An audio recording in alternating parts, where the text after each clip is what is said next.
முருகன்னாலே powerful காடுன்னு நமக்கு தெரியும். அப்புறம் முருகன் சூரபத்மனை அழிச்சு சேவலும் மயிலுமா மாத்தினாருன்னு கந்த புராணம் படிக்கும் போது நாம தெரிஞ்சுக்கலாம். கதையோட ஆரம்பத்துல முருகனை பத்தி பேசியிருக்கவே மாட்டாங்க. அப்ப முதல்ல யாரை பத்தி பேசுறாங்கன்னா சூரபத்மன்.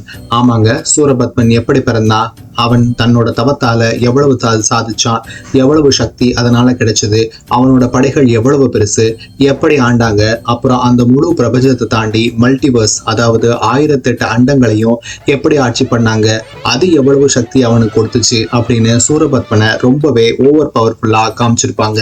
அது மட்டும் இல்லாம அவன் எவ்வளவு ஸ்ட்ராங்னு சொல்லியிருப்பாங்க.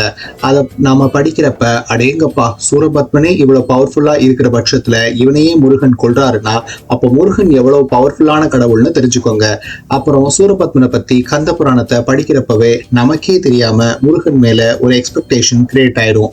நீங்களும் அதை பத்தி தெரிஞ்சுக்கணும்னு நினைச்சீங்கன்னா கந்த புராணம் சீரியஸ் நம்ம சேனல்ல வந்துகிட்டு இருக்கு. விருப்பம் உள்ளவங்க கீழே உள்ள லிங்கை கிளிக் செஞ்சு வீடியோவை பாருங்க. நன்றி.